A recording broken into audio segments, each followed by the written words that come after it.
معزز و مکرم حاضرین جمعہ، دینی ملی بھائیوں،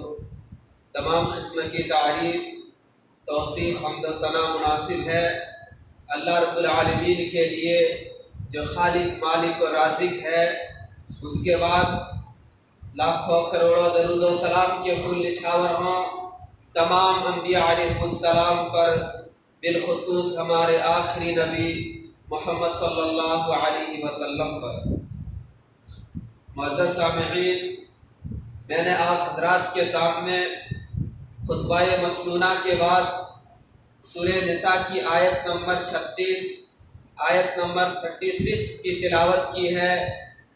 جس میں اللہ تبارک و تعالیٰ نے پورے 12 باتوں کو بیان کیا ہے، پورے 12 چیزوں کو بیان کیا ہے، اور ان 12 چیزوں میں سے 2 چیزوں سے لوگوں کو روکا ہے اور 10 چیزوں کا حکم اللہ تبارک و تعالیٰ نے دیا ہے۔ گویا کہ اس ایک آیت میں اللہ تبارک و تعالیٰ نے پورے دین کو بیان کر دیا ہے۔ اس ایک آیت میں اللہ تبارک و تعالیٰ نے لوگوں کے سامنے یہ واضح کر دیا ہے کہ لوگ سماج میں، معاشرہ میں، سوسائٹی کے اندر کس طرح زندگی گزاریں گے اور کس طرح اللہ تبارک و تعالیٰ کی عبادت کریں گے۔ ان تمام چیزوں کو اللہ تبارک و تعالیٰ نے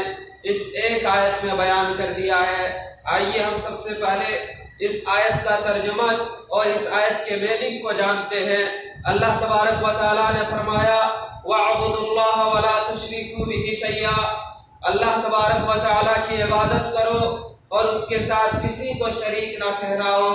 وَبِالْوَالِدَيْنِ إِحْسَانًا، اور اپنے والدین کے ساتھ، اپنے ماں باپ کے ساتھ، اپنے ماتا پتا کے ساتھ احسان کرو، اچھا سلوک کرو۔ وَبِذِي الْقُرْبَى، اور اپنے رشتہ داروں کے ساتھ اچھا سلوک کرو۔ وَالْيَتَامَى،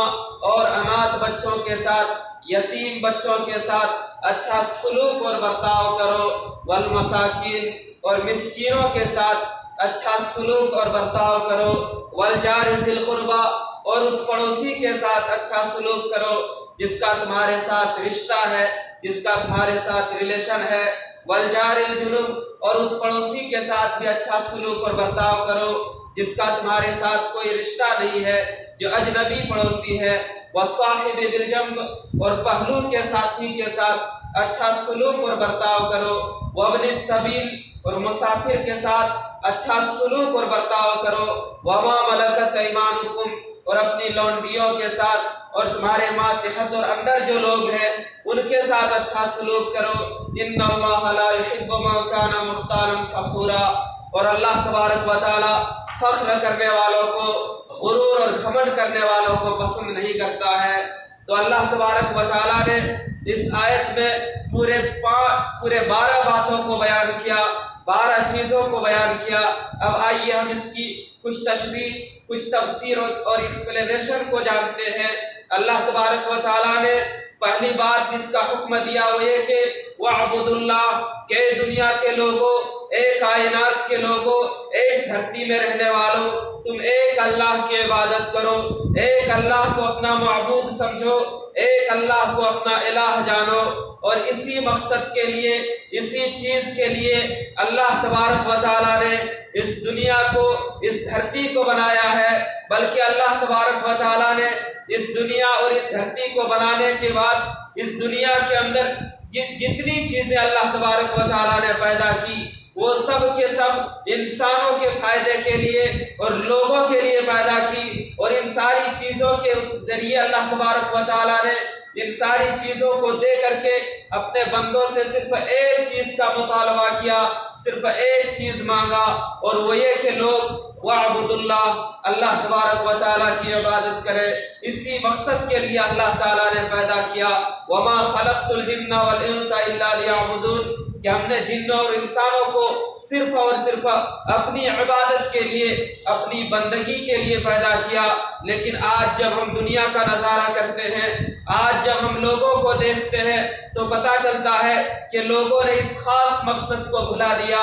جس مقصد کے لیے، جس پرپس کے لیے اللہ تبارک و تعالیٰ نے لوگوں کو پیدا کیا۔ آج لوگ اس سے غفلت برتتے ہیں، آج لوگ اللہ تبارک و تعالیٰ کی عبادت میں کوتاہی، سستی اور کاہلی سے کام لیتے ہیں، اور عبادتوں میں سب سے عظیم عبادت نماز جیسی عبادت سے لوگ کوتاہی اور سستی برتتے ہیں، جس کے بارے میں اللہ کے نبی صلی اللہ علیہ وسلم نے فرمایا اول یحاسب به العبد یوم القیامہ الصلاۃ، کہ بندے سے قیامت کے دن اللہ تبارک و تعالیٰ کے حقوق میں، اللہ تعالیٰ کے ادھیکار میں سب سے پہلے جس چیز کا سوال ہوگا وہ نماز کا سوال ہوگا۔ تو لوگوں کو اللہ تعالیٰ نے جس مقصد کے لیے پیدا کیا، آج لوگ اس مقصد کو، اس پرپس کو بھلا بیٹھے ہیں، اور لوگ اللہ کی عبادت میں سستی اور کاہلی سے کام لیتے ہیں۔ حالانکہ ہم جب صحابہ اکرام کی زندگی کا مطالعہ کرتے ہیں تو پتہ چلتا ہے کہ صحابہ اکرام اللہ تبارک و تعالیٰ کی حد درجہ عبادت کیا کرتے تھے، جیسا کہ صحیح مسلم کی روایت ہے۔ اللہ کے نبی صلی اللہ علیہ وسلم کے سامنے حضرت سلمان فارسی رضی اللہ عنہ کا ایک واقعہ بیان کرتے ہیں۔ حضرت سلمان فارسی رضی اللہ عنہ بیان کرتے ہیں کہ میں اپنے ساتھی ابو درداء رضی اللہ عنہ کے گھر تشریف لے گیا۔ میں حضرت ابو درداء رضی اللہ عنہ کے گھر گیا، لیکن اس وقت حضرت ابو درداء رضی اللہ عنہ اپنے گھر میں موجود نہیں تھے، بلکہ ان کی بیوی ام درداء رضی اللہ عنہ موجود تھی۔ اس وقت پردے کا حکم نازل نہیں ہوا تھا۔ حضرت سلمان فارسی رضی اللہ عنہ نے حضرت ام درداء رضی اللہ عنہ کو، حضرت ابو درداء رضی اللہ عنہ کی بیوی کو دیکھا کہ وہ بڑے پراگندہ حال میں ہے، ان کے بال بکھرے ہوئے ہیں، ان کے کپڑے میلے ہیں۔ تو حضرت سلمان فارسی رضی اللہ عنہ نے ان سے پوچھا کہ تم نے یہ کیسی حالت بنا رکھی ہے؟ تو انہوں نے کہا کہ اے سلمان، تمہارے ساتھی حضرت ابو درداء رضی اللہ عنہ کو دنیا کی کوئی مطلب نہیں ہے، وہ دن میں روزہ رکھتے ہیں، رات میں اللہ تبارک و تعالیٰ کی عبادت میں گزار دیتے ہیں۔ اتنے میں حضرت سلمان فارسی حضرت ابو درداء رضی اللہ عنہ گھر تشریف لاتے ہیں۔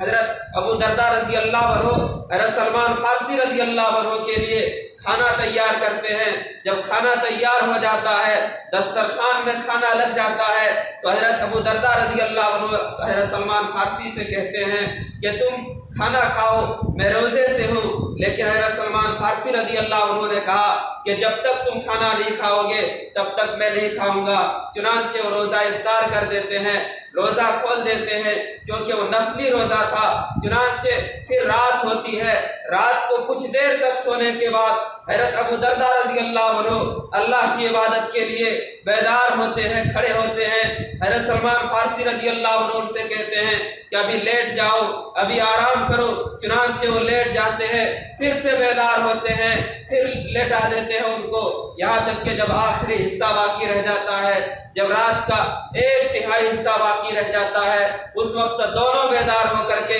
اللہ تعالیٰ کی عبادت کرتے ہیں۔ پھر حضرت سلمان فارسی رضی اللہ عنہ حضرت ابو درداء رضی اللہ عنہ سے کہتے ہیں کہ ابو درداء سنو، اللہ تبارک و تعالیٰ کا تمہارے اوپر حق ہے، وَلِنَفْسِكَ عَلَيْكَ حَقٌ، اور تمہارے نفس کا، تمہاری جان کا بھی تمہارے اوپر حق ہے کہ تم اپنی جان کو سکون پہنچاؤ، اطمینان پہنچاؤ۔ اور کہا کہ تمہاری بیوی کا بھی تمہارے اوپر حق ہے۔ پھر انہوں نے کہا کہ تمام کے حق ادا کرنا تمہارے اوپر واجب اور ضروری ہے کہ تم ہر حق والے کا اس کا حق ادا کرو۔ چنانچہ پھر حضرت سلمان فارسی رضی اللہ عنہ حضرت ابو درداء رضی اللہ عنہ اللہ کے نبی صلی اللہ علیہ وسلم کے پاس جاتے ہیں اور سارا واقعہ بیان کرتے ہیں۔ آپ صلی اللہ علیہ وسلم کہتے ہیں کہ انہوں نے ٹھیک کہا، انہوں نے سچ کہا کہ ہر ایک کا حق ہے، ہر ایک کا رائٹ اور ادھیکار ہے، ہر ایک کے رائٹ اور ادھیکار کو ادا کرنا واجب اور ضروری ہے، ورنہ کل قیامت کے دن اللہ تبارک و تعالیٰ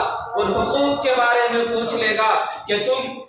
تم نے فلاں کے حق کو کیوں مارا تھا، فلاں کی حق تلفی کیوں کی تھی۔ تو صحابہ اکرام اللہ تبارک و تعالیٰ کی حد درجہ عبادت کیا کرتے تھے، اور اسی عبادت کے مقصد کے لیے اللہ تعالیٰ نے اس کائنات کو بنایا اور سجایا ہے۔ پھر دوسری بات جس کا اللہ تبارک و تعالیٰ نے حکم دیا وہ یہ کہ وَلَا تُشْرِكُوا بِهِ شَيْئًا، اور اے کائنات کے لوگوں، اے دنیا کے لوگوں، تم اللہ تبارک و تعالیٰ کے ساتھ کسی کو شریک نہ ٹھہراؤ، تم اللہ تبارک و تعالیٰ کو چھوڑ کر کے کسی اور کی عبادت نہ کرو، کیونکہ یہ شرک جو ہے یہ سب سے بڑا ظلم ہے، یہ سب سے بڑا گناہ ہے، یہ اتنا بڑا ظلم ہے، اتنا بڑا گناہ ہے کہ اللہ تبارک و تعالیٰ کائنات کے